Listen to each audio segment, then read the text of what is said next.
Good morning, everybody. I'm Pat Jones, the Executive Director and CEO of IBTTA, and I'm pleased to welcome you to the IBTTA webinar, The Survey Says. This is our second webinar of 2012. As we begin, I want to acknowledge Rachel Bell of the Kansas Turnpike, who's chair of IBTTA's Communications Committee and one of the participants in today's webinar. Rachel and the committee are responsible for planning and organizing this webinar and the series of 4 communications webinars we're offering this year. We have a number of people, dozens of people on the line, and we expect more to join throughout the call. You might be interested to know that tomorrow, March 2nd, we will hold another webinar which will describe IBTTA's new positioning campaign that you may or may not have heard about. It will be a 1-hour session as well. Also save the dates for the 2 other webinars of the Communications Committee series. We also invite you to join us for the upcoming Organization Management Workshop in San Francisco, June 17 through 19. Also visit ibtta.org to see the full 2012 schedule. We've got lots of great information being shared in 2012, including our symposium on mileage-based user fees and Transportation Finance Summit that will take place in Jersey City at the end of April. Well, we're pleased to have 3 highly regarded transportation industry professionals as our presenters today. They're each going to speak for about 10 minutes, and after all have presented, we'll have Q&A. Throughout the session, we hope you'll ask questions using the discussion board on the right side of your screen. At the end of the presentations, we should have at least 20 minutes to address your questions. You can submit your questions in the chat box on your screen. When you submit a question, we ask that you please note which speaker the question is directed to in your question. If we have any questions unanswered at the end of today's session, we'll compile them and send them to the presenters so they can respond after the session. In addition, we want you to know that we'll be posting the slides and the audio portion of this presentation on our website by the end of today. So let's get started. Today's session is called Survey Says. I'm going to introduce your presenters, Rachel Bell, John O'Connell, and Chuck Zegelbaum. First, Rachel Bell is the communications specialist for the Kansas Turnpike Authority. She's on the border between Generation X and Y status and commonly displays strong traits of both categories. For the past 9 years, she's focused her energy on transportation-related internal and external communication at KTA. She is both a master and a student of technology and a Twitter junkie.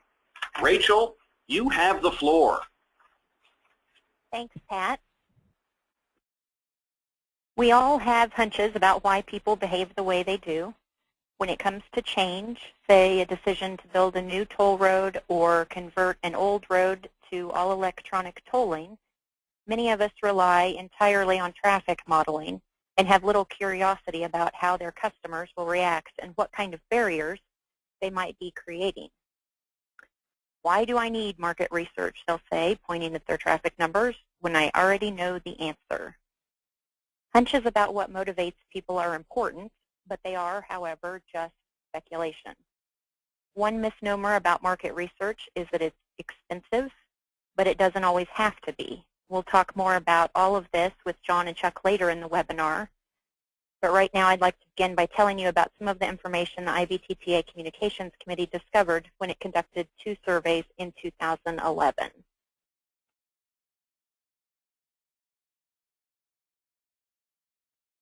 Next slide, please.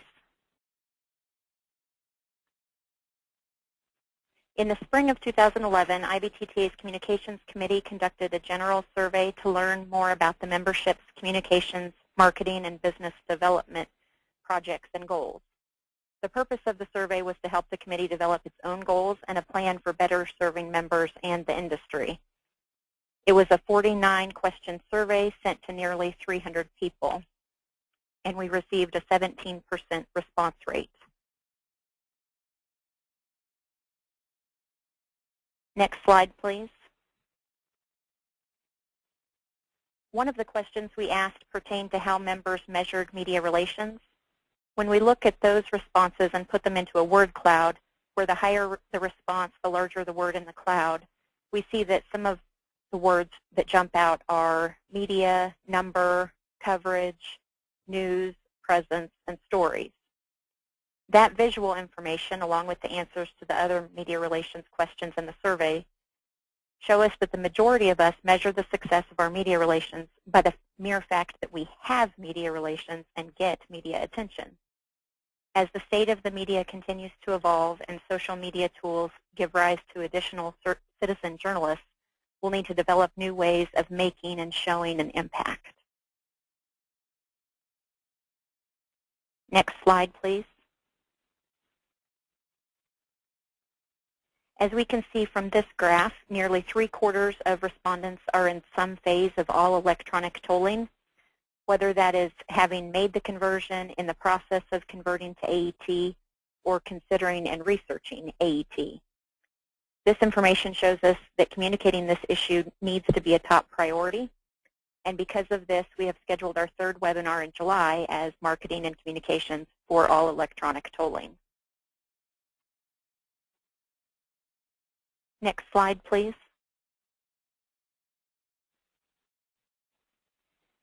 As we could have guessed, funding is a major theme for our members. Many reported securing funding for large capital improvement projects and dealing with shrinking operating budgets as challenges and projects in the upcoming year. Next slide, please. The survey asked various questions about sponsorships on the roadway.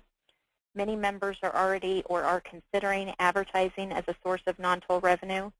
Others have sponsors for their service or safety patrols. More than half of respondents either have or are considering sponsorships for programs, and a third have or are considering advertising. Next slide, please.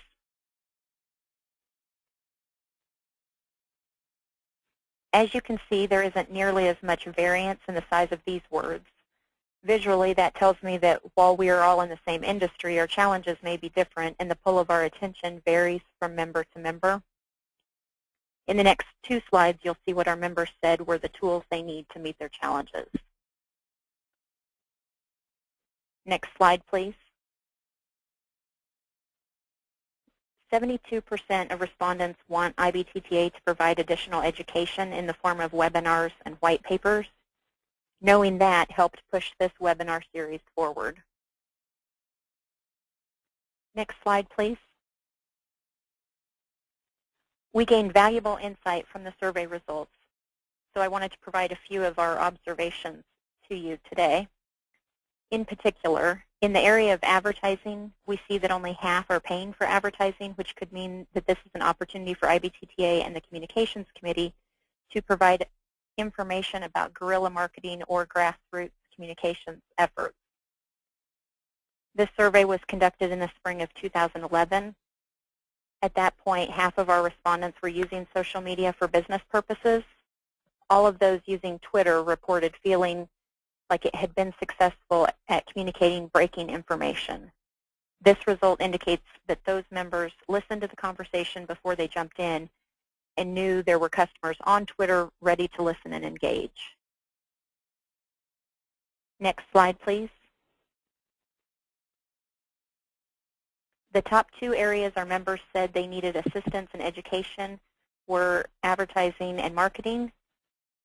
One of the areas that we at the Kansas Turnpike struggle to find marketing opportunities for our KTEC program without either spending a lot or looking like we spent a lot. The other area that we can use assistance for our members is in social media, which brings us to our next slide. Fast forward to the fall of 2011, and we realized that if we were going to assist with and educate our members about social media, we really needed to know more about how and if it's being currently used. Next slide, please. This survey was sent to approximately 60 members who operate facilities. We received a 55% response rate. We wanted to know more about how facilities used social media because we can assume that the main objective for private members is business development. but we needed a more accurate picture of facility usage. Next slide, please. Everybody says social media. Everybody's doing it. But as we see here, not all of our members are participating in social media. And while in the minority, they do get a big pat on the back for not jumping in just because everybody's doing it. Approximately 15% of respondents are not participating in social media currently, and for valid reasons. Some of the reasons they listed for not participating included time, staff, and knowledge. The one thing that is worse than not having a presence on the social web is doing it poorly. So your objectives should be well developed prior to starting social media. Next slide, please. Twitter is the most popular social media tool used in our industry, followed by Facebook and YouTube. This isn't surprising when looking at the next slide. Here we see that the two primary ways our active members are using social media is for emergency communication and customer service, followed by marketing, research, and the majority of the other responses are construction-related information. It stands to reason that the top two types of communication are best served on Twitter. When you look at the information as a whole, what it tells me is that our members are doing a pretty good job of implementing new social media tools. We just aren't always comfortable with it yet. Next slide, please. More than 80% of respondents said that they have tools on their website that allow visitors to share their information on Twitter. If you're not going to participate in social media or are planning to soon and want to get the conversation started, I would suggest adding some sharing tools to your web pages so that your site visitors can help promote your information on social media. Results from these two surveys will be available on IBTTA's website, but now I'd like to turn it over to John and Chuck. Thank you, Rachel. I'm going to do a brief introduction of John, but first I just wanted to say thanks for an excellent presentation. I got three big takeaways out of your remarks in your slides. First is that 72% of the respondents to the survey want additional education, which is great. And as you said, it's a motivation for this webinar series. The second big takeaway I got was that there are high marks for Twitter for breaking news, and that this is the most popular social media platform that our members are using. And the third big takeaway is that only 15% of our members are using social media, and that the obstacles are time, staffing, and knowledge. So I think this particular webinar is right on the mark in helping educate people about social media. Well, let's turn to John O'Connell. He is the Senior Public Relations Manager at HNTB and joined the company's Corporate Communications Department in 2006. John leads implementation of the firm's National Mainstream Media Relations Program and supports the strategic development of its external communications plan. John, you have the floor. Thanks, Pat, and good morning to all of you, and thank you to Rachel and IBTTA for organizing this webinar. I'm very excited to be talking to you this morning a little bit more about surveys and how you can use them to tell your story, raise awareness, and demonstrate expertise. It was interesting to hear Rachel talk a little bit about how everyone is looking for more help in marketing their organizations, for building their media relations programs. We've found that surveys can be a very cost-effective and helpful tool in doing just that. At HNTB, we're using surveys via a program we call America Thinks. It's now in our fourth year. We do think that it's another way amongst a variety of tools that we use that demonstrate thought leadership on important infrastructure issues. I do want to emphasize that some of you who may be familiar with polling, maybe you've used political polls or in-depth market analysis to look at potential toll increases, other policy decisions. These types of surveys are not that type of survey. This is really a 30,000-foot view level that we like to take on important issues primarily related to transportation, but we look at other areas as well. Our primary goal, besides simply raising awareness, is to generate some interesting discussions amongst our professionals with HNTB, our clients, and the general public as well. The way that we're doing these surveys, we conduct them regularly, up to once a month, perhaps maybe a little less than that. Our primary goal, again, is to generate interesting conversations.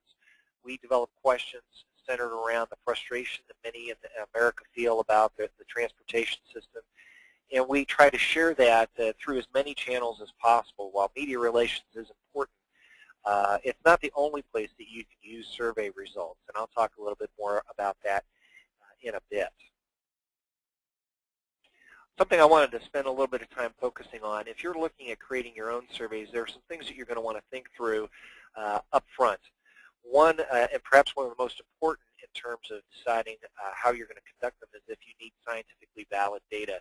One of the goals that we had when we began America Thinks was generating mainstream media, particularly at the national level, and maybe you've seen the USA Today snapshot that that publication runs on the front of each of its sections, and one of our goals was to try to get into that space. USA Today will not look at any survey data that is not collected in a scientifically valid manner, so that kind of throws out SurveyMonkey and some of those other things that you might do at a local level where you're not so much concerned about the general demographic of what you're looking at. But for USA Today, that was important, so we knew up front that that was something we needed to consider. The next thing you're going to need to think about it in terms of the surveys, if you're looking at a scientific survey, if you're looking at a large population size, do you really have the resources internally to do that? Also, you're going to want to look at whether or not you want to go the traditional route of a phone survey or doing it online. We've been very fortunate to partner with Kelton Research, which is our survey firm, and they provide an online tool that is scientifically valid, and we work with them on a regular basis. Something else that you want to consider is, rather than just releasing all of the questions and answers that you put out there, you'll want to probably do some analysis. Think through what exactly it is you want to say and how your findings relate back to the strategic goals of your organization. And only then will you want to develop your media materials. We generally start with some key messages that we'd like to try to get out, and then develop some infographics and related outreach tools based on that. So all important things I think you want to think about as you're beginning to think through whether or not you'd like to do something like this. Many of the themes that we try to leverage, as I mentioned, are centered around transportation frustration, things that people are concerned with in the general public. The bottom line, there has to be kind of a nexus between the strategic plan of your organization, what your goals are for communications throughout the year, what matters to your customers, and what you think can make compelling news. So all of those criteria have to be met if you're going to be successful in using this to drive publicity. We've obviously been thinking through this for a while. We tend to focus on congestion issues, things like how are we going to plan, prioritize, and pay for our infrastructure, and of course, that's where tolling comes in. So I just want to go through a couple of examples of where we've asked tolling-related questions to give you a sense of how this information can be used and shown in a visual way. I'm not going to read through all of these results, but you can kind of get a sense and a feel for exactly what we're talking about here in terms of, whether or not Americans overall, this is not geographically specific, it's related to all average Americans, whether or not people support the tolling America's roadways, how they feel about tolls versus taxes or no new roads at all, what tolls generally mean to people. And I hope you're getting a sense here that there is a lot of thought that goes into not only the questions, but many times some of the answers that we provide. Also, if you do not have strong graphic design capabilities in-house, that's something I think you're going to want to invest in. This can be very cost-effective, but that's a place where I would suggest you don't want to scrimp, because ultimately that will serve as a basis for much of what you do. We were talking earlier about all electronic tolling. Here's an interesting finding that right now the average American, most of them, 57%, believe that they'd like to have both options. But of course, all electronic tolling, 3 out of 10 feel that they could just do with AET. So that's an interesting finding overall nationally, but it'd be interesting to see what's happening in your neck of the woods. Here's another example related to bridges and bridge tolling. And another that basically says if we're using tolls to help solve wear and tear issues, more than 4 in 10 Americans are for it. A plurality are for tolls. So hopefully that gives you a little bit of sense of the kinds of questions, the kinds of graphics that you can use. But again, I want to emphasize also that if you're just using this to send out one news release, which that can be a benefit, you're not at the mercy of the news cycle at that point. You can basically time this to benefit you wherever you think it's going to help the most. But that's just half of what, or not even half of what you want to accomplish. Besides reaching out to the media, this can serve as the basis for public presentations, for evidence in op-eds and viewpoints, for blog postings. We definitely share a lot of these results on Twitter when and where it makes sense.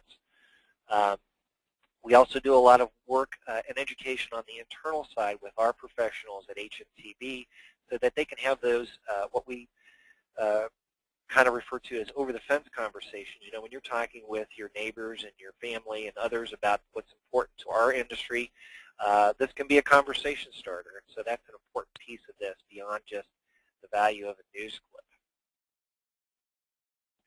What I'd recommend is if you're feeling a little remiss about whether or not to do this, ask 3 to 5 questions. Try SurveyMonkey or one of the other online tools that are out there. Ask people who are already following your organization to comment or provide some insights, and see what you can develop in terms of telling a story or having a conversation with your key audiences based on the strategic goals of your organization. What I'd say is this is actually where we started. We asked a few questions related to aviation about 5 years ago. We weren't branding it in any sort of way. We just thought it would be interesting to try to experiment with it. I'd had some success in a consumer-oriented environment and thought we could try it with HMTB, and it's worked very well for us. So I would say you don't have to ask 20 or 30 questions. You don't have to hire a survey organization if you're looking to remain very cost-effective. But try it out, see if it works for you, and if it does, then you can always go bigger or farther. Next slide, please.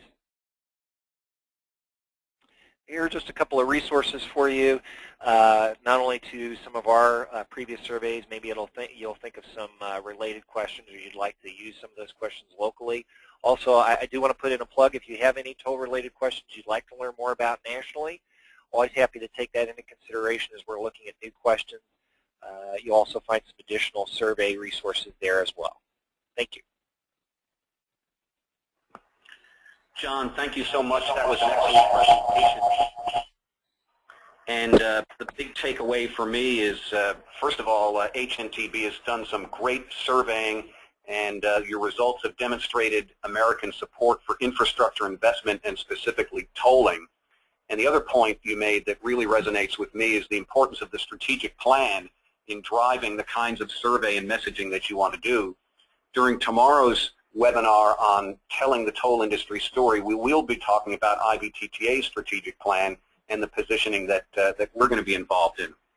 During John's presentation, we had a question about will the links be available on the website, and yes, shortly after this webinar, we will provide the links to all of the links that have been provided by the presenters. We'll also have the slides and the audio from today's webinar. So next, it gives me great pleasure to introduce our third presenter, Chuck Zegelbone. Chuck has been a consultant to Florida's Turnpike Enterprise since 2002. He's been involved in marketing of the branding of Florida's Turnpike, often referred to as the Less Stress Way, the Turnpike's electronic tolling program, SunPass, Life in the SunPass Lane, launch of the SunPass Mini, and communications and marketing of the 95 Express Toll Lanes project in Miami-Dade, and the introduction of all electronic tolling on the Turnpike in Miami-Dade. Chuck, you have the floor. I'm sure the work that went in.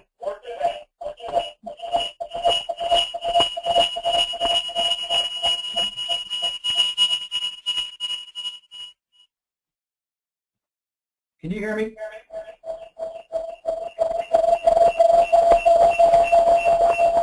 Hear you, and I think you need to turn off your speakers so that we stop having the feedback. Yeah, well, I'm working in someone else's office. So I don't have microphones.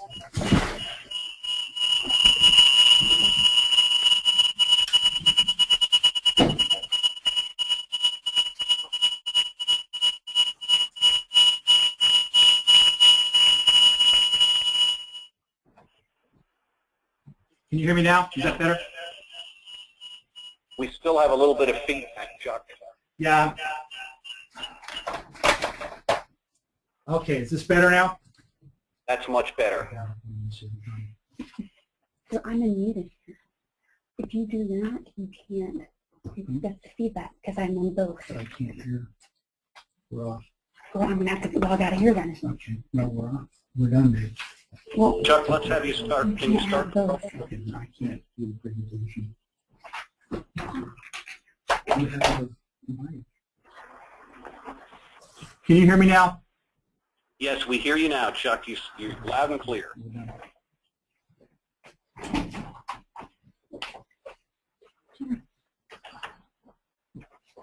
This is, what we're experiencing right now is not unlike the challenges that organizations face when they embrace social media. We have some fits and starts. Okay, I think we finally got it. Are you guys hearing me?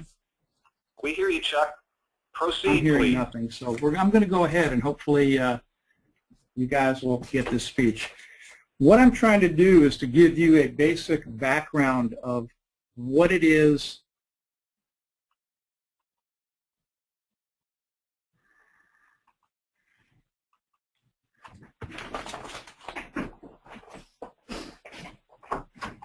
I can't see, I can't hear, I can't read.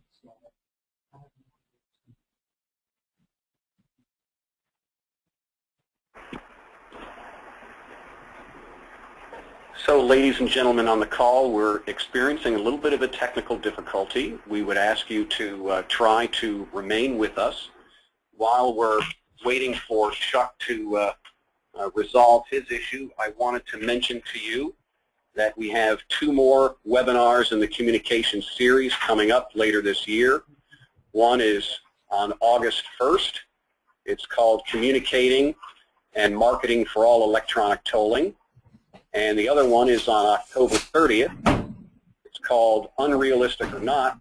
Here they come. They're off. Communication is the first step in meeting customer expectations. They're off. I can't, but I am unable to move the slides more. I'm able to tell you where I am. So what I'm going to have to do is use his computer.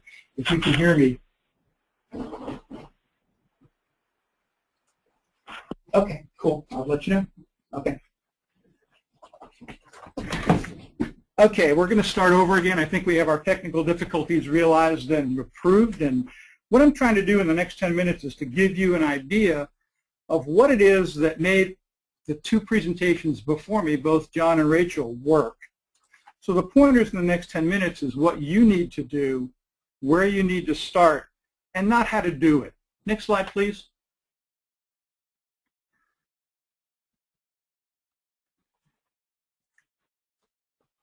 At Florida's Turnpike, we have a pretty significant system on how we're conducting our research, and we do it in a very, very logical process. We agree on what it is we want to know, then we develop and conduct the research, and as part of that, we talk about what audience we want to talk to, what is it we want to find out. We develop the questionnaire and then decide on what format works best for us to make that presentation. We do our research, we review the findings, we develop the plan, including the timeline, and then implement. So basically, what your presentation should define is, why are we sitting in this room? What is it that you want that audience to find out? what research we did. Did we do a focus group? Did we do an intercept at a mall? What we found out, why it's important to the organization, what we plan to do with that information, and when, and most important, when we plan to do it. Next slide, please.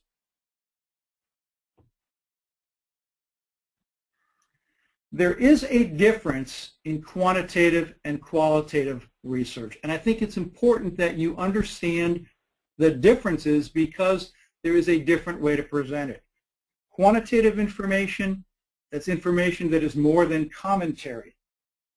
And you should consider making the numbers that you get speak that lead to the conclusion you want to get your audience to reach.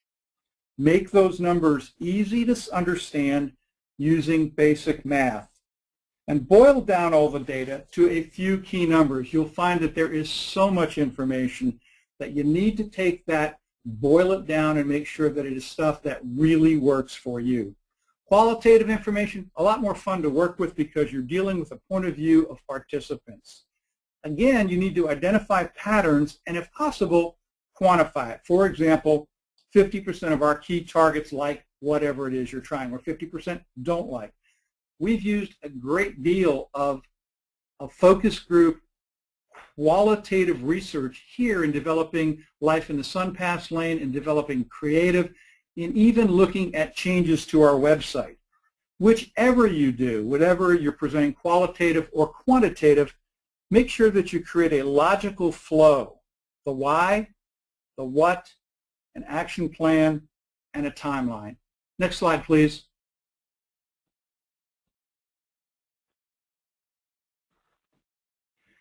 It's critical to know who your audience is. Here at FTE, Florida's Turnpike, we talk to a lot of engineers and accountants.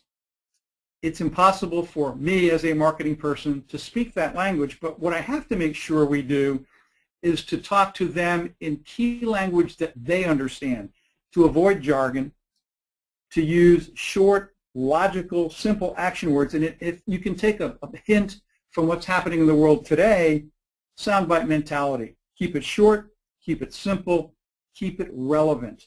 As far as visual aids, absolutely use visual aids, but make sure you never overload a slide. Boil that slide down to a few keywords, and make sure that the graphics and the slick stuff, and we love slick stuff here, work and never overpower the message. Next slide, please.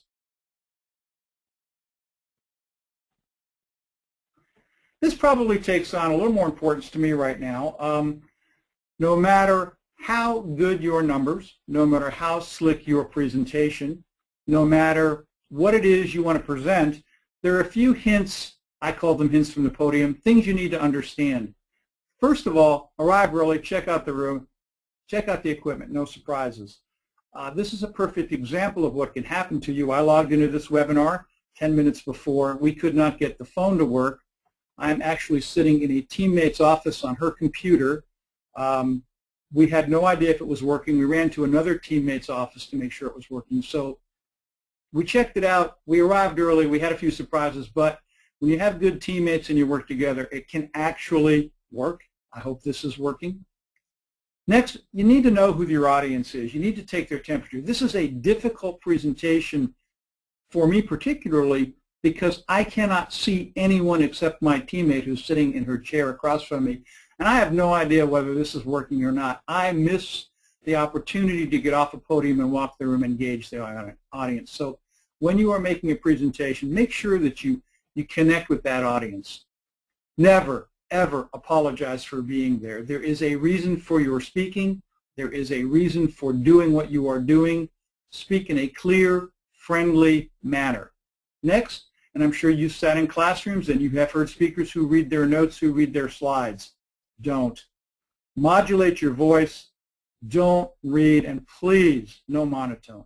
And lastly, when you're done, summarize. Tell them why you were here. Tell them what you want them to do. Tell them you're going to do it. Then get off the stage. And with that, I'll say thank you, and hopefully this worked. Chuck, that was great. I don't know if you can hear the sound of my voice, but it was an excellent presentation. We heard you loud and clear. We saw the slides, all as well.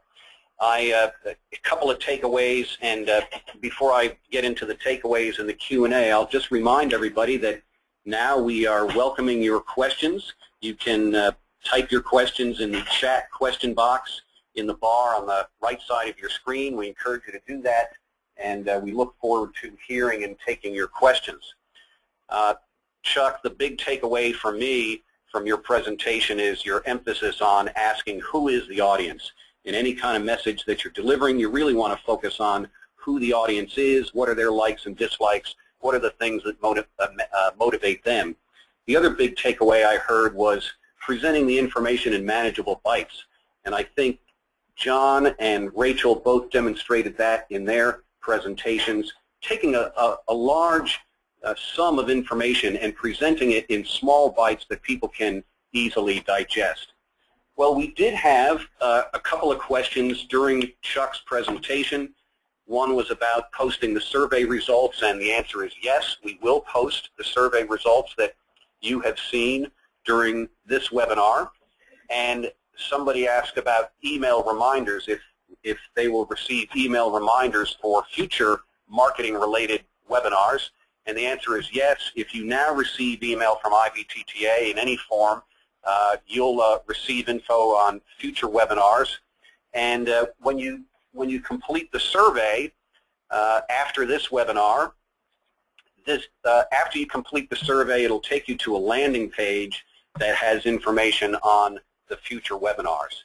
And as always, you can go to the IBTTA website, ibtta.org, for information on future webinars. So it looks like we do have a couple of questions. This first one is directed to Rachel Bell, and the question is, what implications or impacts do you see from the ever-expanding use of social media in the design of tolling systems? What changes in technology should be considered, understanding that demographics are changing?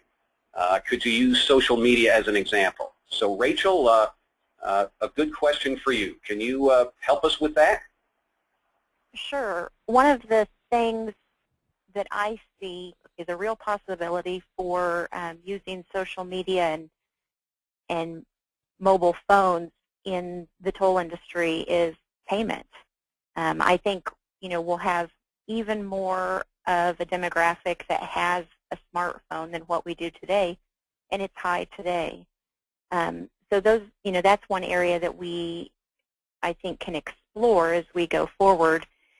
And right now, interoperability is still a huge topic with people. As far as social media, actual social media goes, I think that those tools will be ever-changing. I was just looking at some of the tools that I used last year versus this year, and they're different. So we have to be flexible in things like that. Twitter won't be around forever, and neither will Facebook. But the key is to, go where your audience is, and if that means changing in the year, that's what we'll have to do.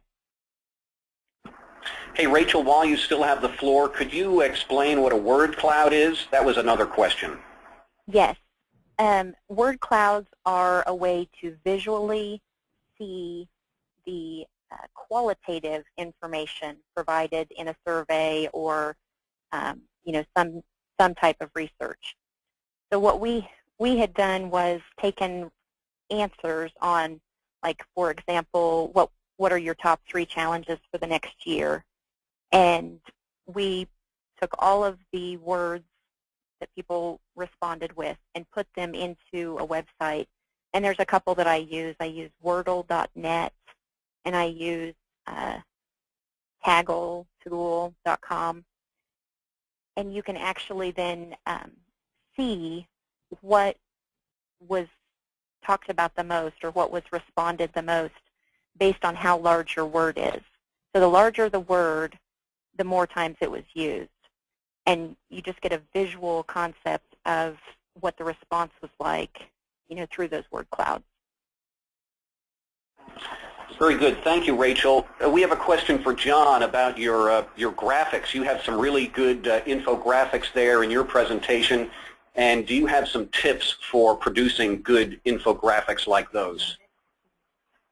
Well, sure. I think probably three things immediately come to mind. One is, as I mentioned in the presentation, you always want to start with the end in mind. So it's important to think through not only the kinds of questions that you want to ask, but also the answers. And I think one of the things that we've found as we've asked questions, we oftentimes want to know a lot of information, but the more answers you put into a question, the harder it is to graphically organize that. I think probably one of the most effective ones we've had was the one where we asked whether people supported taxes for new roads, tolls for new roads, or no new roads, and that piece only had three possible answers. So that was relatively easy to put into a graphical format.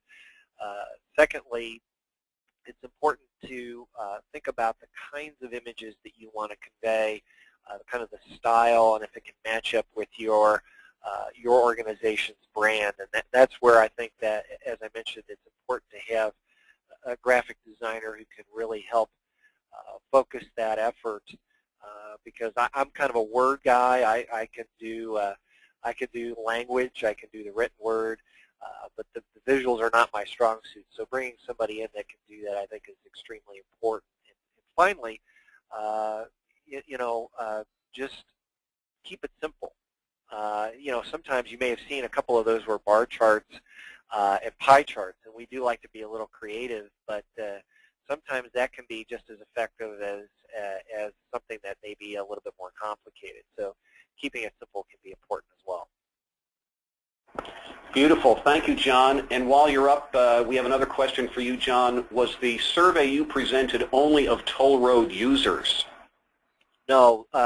America Thinks typically polls the average American population. So in terms of keeping it cost-effective, it's tough for us to dive down too far into demographics. We could ask a filtering question, but we did not on the questions that we had up there. Typically for us, to get a scientifically sound survey that matches all the major demographics in the country: age, population, income, education level, you have to ask about 1,000 people. And again, that is fairly cost-effective online. We've done one regional survey related to water infrastructure in California. Statewide, I think that population, that sample size was around 400 people. So those are the kinds of numbers you're typically dealing with at a local level. Say on the municipality level, you're probably going to need to ask about 200 some odd people, but that's again weighted based on their demographics. There are some formulas that Kelton uses to do that. That may be a little bit more complicated than you need, but hopefully that gives you a sense of the sample size. But again, for our questions, that's the general American population. It's not just toll users. Thank you, John. And we have another question. I think it's directed to you, but Rachel may also wish to weigh in. We have an international audience. This is from Maurizio Rotondo from ISCAT in Italy. And the question is, in assessing surveys, there may be a feeling that respondents answer as if the issue tolling will always refer to someone else. Can it be the case that surveys overestimate the willingness to pay or underestimate the real shock for the average citizen to start paying a toll? John, do you want to start us off on that? Sure. I think that's a very real challenge, and that's one of the reasons why I wanted to caution that the results that we have are really meant to engage people on a deeper conversation. It's less about trying to determine a policy direction than it is to engage in the conversation and get that 30,000, what I'd refer to as a 30,000-foot view level. We have asked some questions that were more directed to people personally, and I can say the results are pretty consistent, that people prefer tolling over additional other forms of taxes. They also do buy into, in large part, the user pays principle. That is, such a key part of what tolling brings to the table. Again, having said that, anytime we start talking about people where their day-to-day commutes, I think you're going to have a bit of a deeper challenge. But that's, of course, where those other conversations and those other communications tools come into play. So, yes, it can overplay maybe some of the results because they're thinking of other people, but I don't think it lessens the impact of the finding that tolling is a popular, probably the most popular form of revenue generation for transportation projects going right now. Thank you, John. Rachel, do you want to add anything to John's response? Well, I think anytime you work with a survey or research firm, they will throw out, certain responses to kind of level the playing field.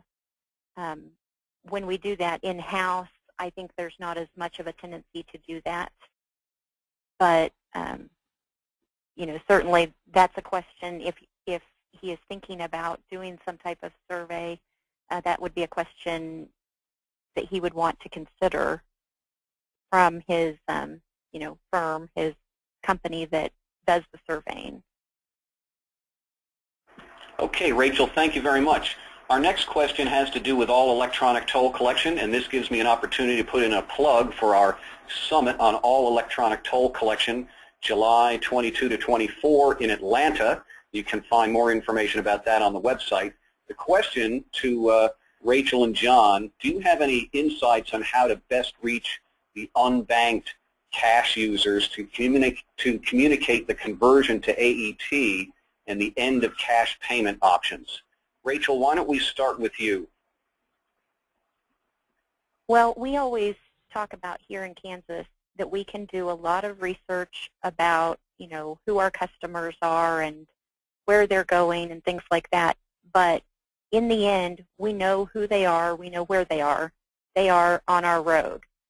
And so one of the things that we have concentrated on is getting more messaging on our roadway about our electronic tolling program, KTAG. So I would say, if you're trying to reach a group of people that doesn't have any type of financial institution relationship, that perhaps you should consider, just going back to the basics and doing some signage, or looking at some statistics on, mobile usage for the unbanked. Some of your financial institutions might have that type of information, and you could, do some mobile marketing to them. Those would be the two things that I think we would look at if we were considering reaching a population that was unbanked. Okay, thanks, Rachel. John, do you want to add anything to Rachel's response? Yeah, sure. I'm happy to address that, and Charles may have some thoughts as well, because as I recall, Florida's Turnpike has dealt with this issue. Some of our clients have looked at partnering with convenience stores, gas stations, big box retailers to provide not only an unbanked location for replenishing their tags, but also for displays and information. So that would be another avenue. Everybody's got to fill their tank, and everybody needs to go grab a bag of groceries. So that would be an option. Hopefully that's helpful, and perhaps in his work with FTE, Charles has some insights as well. Thanks, John. Yeah, Chuck, if you could help us out here. You've got a lot of experience with Florida's Turnpike Enterprise and that experience. Could you tell us about that? Yeah, I'd love to. We have an extensive effort to reach the unbanked using a retail marketing campaign in their specific areas. We're at bodegas, we're at cash check places, we're at places where a person can come in and buy a transponder and replenish a transponder with cash. It's a market that we are seeing in increasing numbers in Miami-Dade.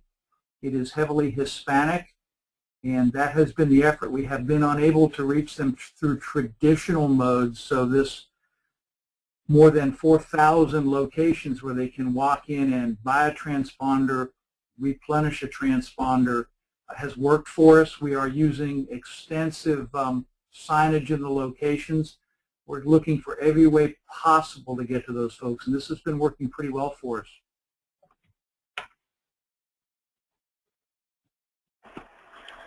All right, very good. Thank you so much, Chuck. All right, here's a question aimed at all speakers, and let's take it in the order of Chuck, Rachel, and John. And the question is, we've had some great examples of what goes well, but what personal surprises have you had about what's not worked so well?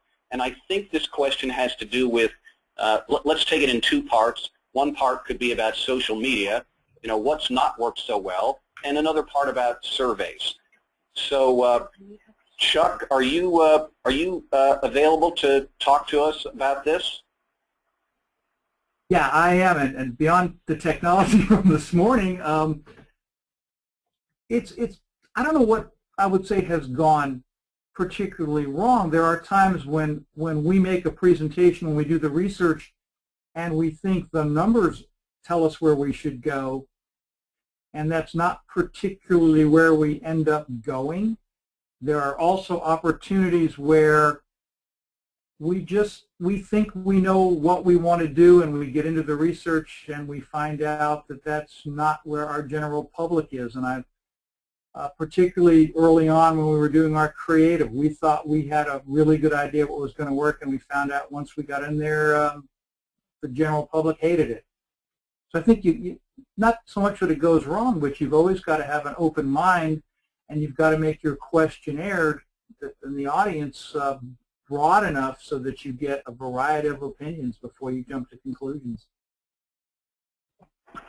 Okay, great, Chuck. Thank you very much. Rachel, what do you have? What's your response? Okay, well, as far as social media goes, I don't know that we have necessarily had any major mishaps with social media. We've had a lot of success, and we've put out, any small fires that have come up rather easily. As far as survey goes, we did a survey back in 2009 when we were considering doing a toll differential between our KTAG program and our cash customers. And the survey results indicated that we could increase our cash rates by up to 15%, and people would then move to the KTAG program. And after we implemented that, the cash customers decided that paying 15% wasn't all that bad. And so we didn't see nearly the amount that we thought we would move to the KTAG program. So that's one area where we were a little surprised by the results versus the actual actions by our customers. Hey, thank you very much, Rachel. And John, how about you? What's your response to this question? Sure. In terms of social media, I think for me the surprise that I have found in that kind of outreach is that if you just listen to the people who are real evangelists, you think you need to dive in and immediately begin having these very detailed engagement type conversations. And I'd say, depending on the culture of your organization, that may not be feasible. And so I would say you want to look at a kind of a three-phased approach to social media. One is listening.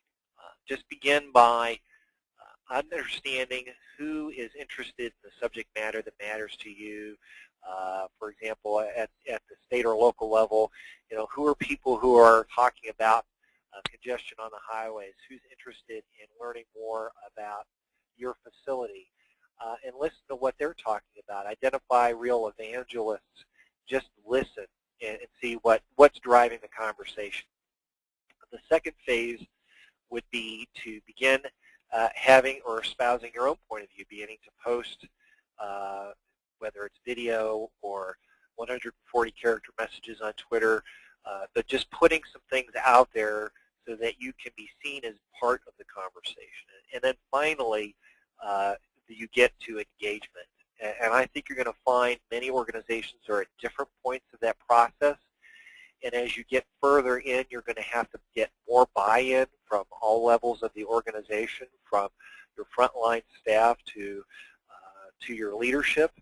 There should be some policies put in place, but rather than trying to bite all that off at once, I'd say the first and most important step is just to begin to listen and see what kind of conversations are being taken place. Secondly, related to surveys, we ask a lot of questions, and I have to say sometimes we are surprised that what we thought would work really doesn't.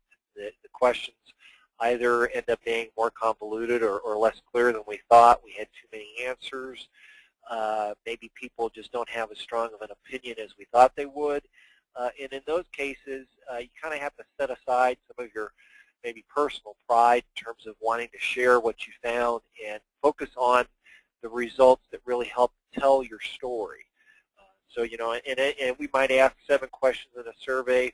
We may end up only focusing on 3 or 4 of those when we put together our materials, because those are the ones that are compelling, that the media are going to find interesting, and that help engage the community in the kinds of conversations we want to have. John, thank you so much. That was excellent, and I want to thank all of our content leaders today, Rachel Bell, John O'Connell, Chuck Zegelbone. We have several more questions, but we've run out of time. What we're going to do is we will distribute the questions to the presenters, and they will be able to respond to those questions through our website. As I mentioned before, we are sending out a survey later today. We ask you to complete the survey so we can continue to improve these webinar experiences. When you complete the survey, you'll be taken to a landing page which shows you the future webinars that we will be offering. Again, I want to remind people that the Organization Management Workshop in San Francisco in June has several sessions related to social media and surveys. One is called Tolls and Polls, Insights in What's Trending Now in Transportation. We have another session called Strategy and Analysis, the Lesser Loved Components of Communications, and still another one called You Want Me to Reach Everyone in 140 Characters or Less? Oh My God, or OMG in the Twitter vernacular.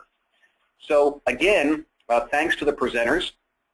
I want to remind everybody that tomorrow, March 2nd, we'll hold another webinar which will describe IBTTA's new strategic plan and our positioning campaign. It will be a 1-hour session as well. Also, we encourage you to save the dates for the other 2 webinars of the Communications Committee series. Finally, one more pitch. Join us for the upcoming Organization Management Workshop in San Francisco, June 17 to 19.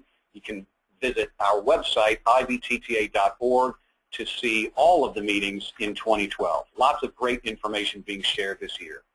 Thanks again, everybody, for participating. Have a great day, and look for your questionnaires.